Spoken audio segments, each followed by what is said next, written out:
আসসালামু আলাইকুম ভিউয়ার্স, আশা করি সকলে ভালো আছেন। ড্রিম জব কোচিং সেন্টারের পক্ষ থেকে আপনাদের সকলকে স্বাগত জানাচ্ছি। আজকে আমরা বাংলা সাহিত্যের যে ইতিহাস, সেই ইতিহাস নিয়ে একটুখানি আলোচনা করার চেষ্টা করব। বাংলা সাহিত্যের যে ইতিহাস, সেই ইতিহাসের যে বিভাজন আমরা দেখেছি, সেই বিভাজনটিকে তিনটি ভাগে ভাগ করা হয়েছে। একটি হচ্ছে প্রাচীন যুগ, আরেকটি হচ্ছে মধ্যযুগ, আরেকটি হচ্ছে আধুনিক যুগ। আমরা আমাদের আজকের এই সংক্ষিপ্ত ক্লাসে শুধুমাত্র প্রাচীন যুগটি নিয়ে আলোচনা করার চেষ্টা করব। তো চলুন আমরা আলোচনাটি শুরু করি। আমাদের বাংলা সাহিত্যের যারা গবেষক রয়েছেন, সেই গবেষকদের মধ্যে দুজনের নাম খুবই প্রসিদ্ধ। সেই দুজন হচ্ছেন ডক্টর মোহাম্মদ শহীদুল্লাহ ও আমি একটু নামটা লিখছি, ডক্টর মোহাম্মদ শহীদুল্লাহ ও ডক্টর সুনীতি কুমার চট্টোপাধ্যায়।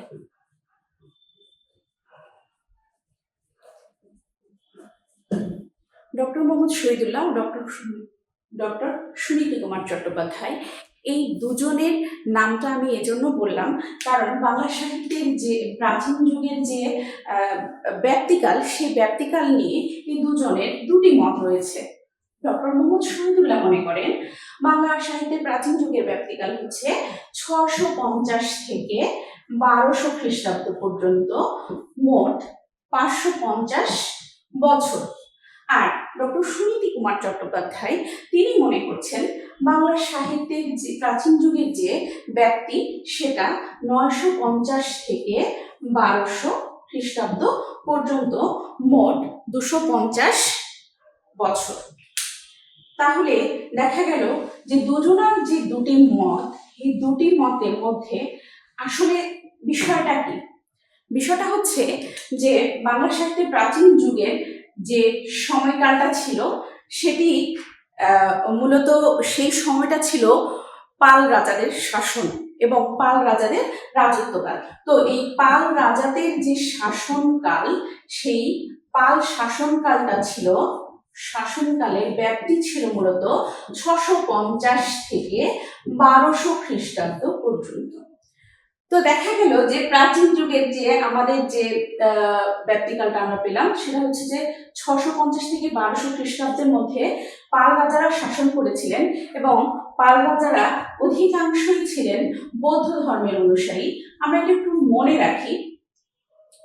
তারপরে মূলত বাংলা সাহিত্যের প্রাচীন যুগের নিদর্শনগুলোকে দুটি ভাগে ভাগ করা হয়। আমি নিদর্শনটা দেখানোর পরে পাল শাসন আমলে আবার চলে যাচ্ছি। বাংলা সাহিত্যের যে প্রাচীন যুগের নিদর্শন, একটি হচ্ছে, প্রথম নিদর্শনটি হচ্ছে লিখিত নিদর্শন,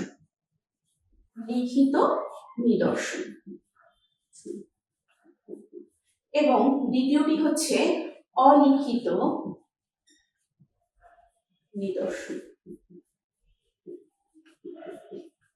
হচ্ছে লিখিত নিদর্শন, আরেকটি হচ্ছে অলিখিত নিদর্শন। এই লিখিত নিদর্শনে মূলত আমরা যেগুলো পাই, সেগুলোর মধ্যে সবচেয়ে বেশি উল্লেখযোগ্য হচ্ছে শূন্য পুরাণ, গোরক্ষ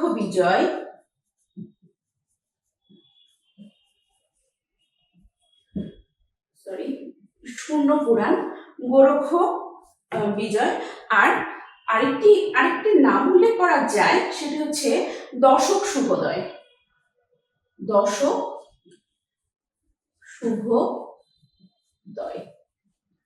আচ্ছা, এই তিনটি যে, এছাড়াও আরো অনেক রয়েছে, তিনটির উল্লেখ এজন্য করলাম, এগুলোকে বাংলা সাহিত্যের আদি লিখিত নিদর্শন বলা হয়ে থাকে। তবে সবচেয়ে প্রাচীন এবং বাংলা ভাষায় লিখিত বাংলা সাহিত্যের একমাত্র লিখিত নিদর্শন,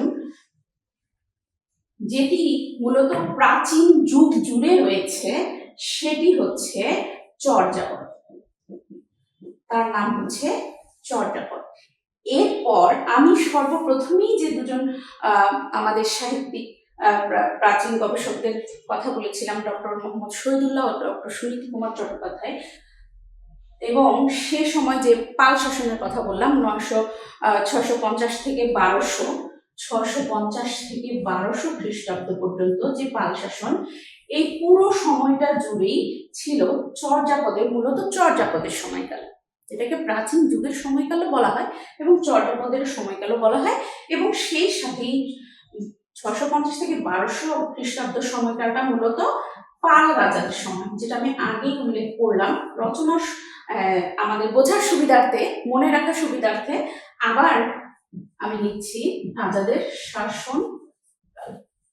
আমাদের মূলত যে কম্পিটিটিভ পরীক্ষাগুলো থাকে সেগুলোতে এই প্রাচীন যুগ থেকে প্রশ্ন যে হয়ে থাকে, সেই প্রশ্নগুলো মূলত চর্যাপদ কেন্দ্রিক বেশি হয়ে থাকে। এবং চর্যাপদ কেন্দ্রিক প্রশ্নগুলোর মধ্যে সবচেয়ে বেশি যে প্রশ্নগুলো হয় সেগুলো হচ্ছে চর্যাপদের সময়কাল, চর্যাপদের রচনাকার, চর্যাপদ কিভাবে আবিষ্কৃত হয়েছে। পর্যায়ক্রমে আমরা এই সবগুলো নিয়েই আলোচনা করব। তো বলা হয়ে থাকে চর্যাপদ মূলত পাল রাজাদের শাসনকালে রচিত হয়েছিল। এবং চর্যাপদটা কি ছিল? চর্যাপদ ছিল মূলত বৌদ্ধ ধর্মের অনুসারী সাধকদের গান বা প্রার্থনা সঙ্গীত। তো এক্ষেত্রে আমরা একটা বিষয় মনে রাখতে পারি, পাল যে রাজারা ছিলেন তারা ছিলেন মূলত বৌদ্ধ ধর্মের, আমি একটু আগে বলছিলাম, তারা ছিলেন মূলত বৌদ্ধ ধর্মের অনুসারী। এই বৌদ্ধ ধর্মের অনুসারী যে লোকজন, তাদের মধ্যে আবার বিভাজন ছিল, তিনটি ভাগে মূলত তাদেরকে, তিনটি বা কয়েকটি ভাগে মূলত তাদেরকে ভাগ করা হয়। তো এই ভাগের মধ্যে ছিল হীনযান, মহাযান, বজ্রযান, সহজযান। তো মূলত চর্যাপদটা ছিল যে সহজযান, বৌদ্ধ ধর্মের যে একটা বিভিন্ন বিভাজনের মধ্যে এই একটা যে বিভাজন সহজযান, এই সহজযান সাধকদের সাধন সঙ্গীতই ছিল চর্যাপদ।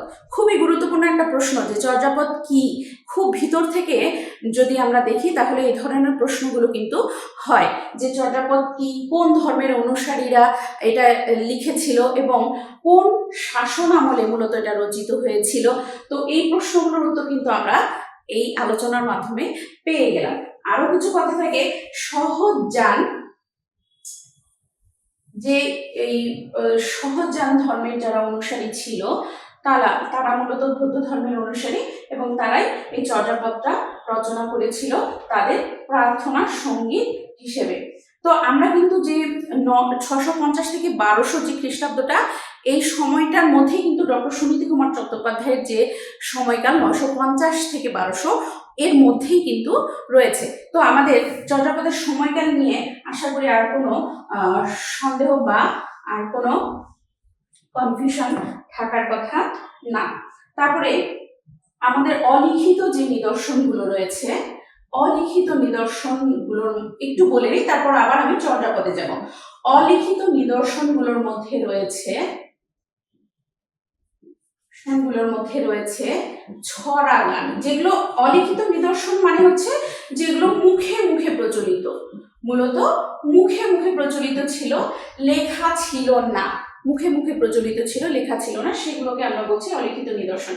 এটার মধ্যে সবচেয়ে প্রথমে যেটার নাম আসে সেটা হচ্ছে ছড়া গান, তারপরে আসে রূপকথা, রূপকথা, তারপরে আসে হচ্ছে প্রবাদ, তারপর হচ্ছে ডাক ও খনার বচন। আমরা এগুলোর নাম শুনেছি এবং জানি। তো প্রাচীন যুগের, আমি আরেকটু রিপিট করছি, প্রাচীন যুগের যে লিখিত অলিখিত নিদর্শন, সেই লিখিত নিদর্শনের মধ্যে আমি শূন্য পুরাণের কথা বলেছি, গোরক্ষ বিজয়ের কথা বলেছি, তারপরে দশক শুভোদয়ের কথা বলেছি, আর বলেছি চর্যাপদের কথা। চর্যাপদের সামান্য একটু আলোচনা আমি সেখানে করেছি, আরো ব্যাপক আলোচনা রয়েছে, পর্যায়ক্রমে আমরা সেগুলো করব। আর অলিখিত নিদর্শনের মধ্যে ছড়া গান বা রূপকথা, প্রবাদ, ডাক ও খনার বচনের কথা আমরা জানি বা নিদর্শন হিসেবে পাওয়া গিয়েছে। আচ্ছা, এরপরে আমরা আবার একটু চর্যাপদেই ফিরে যাই। চর্যাপদের জন্য আলোচনা একটু বিস্তারিত।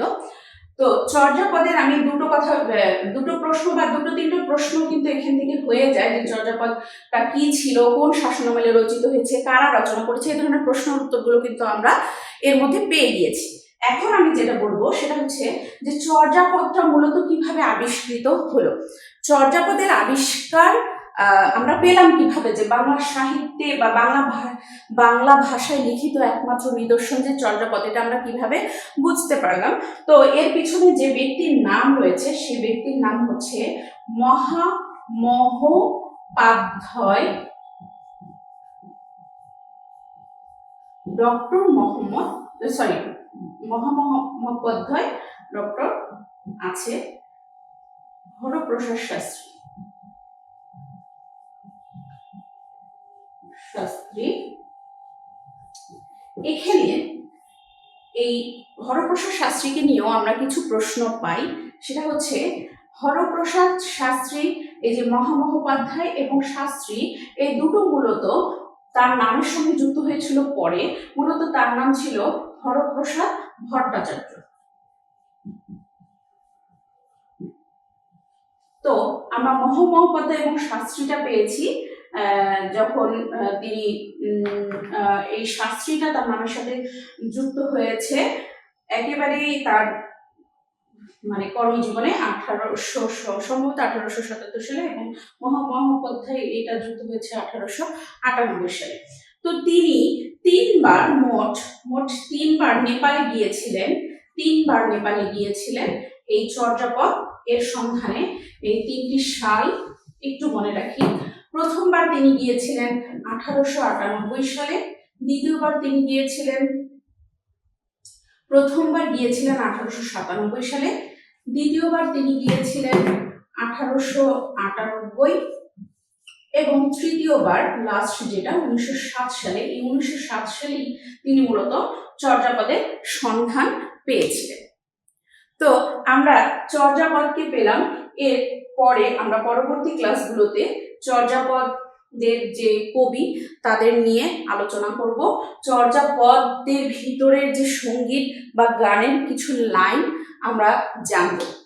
সে পর্যন্ত আজকের ক্লাসটি এতটুকুই ছিল। সে পর্যন্ত আপনারা সবাই ভালো থাকবেন, সুস্থ থাকবেন। ধন্যবাদ সবাইকে।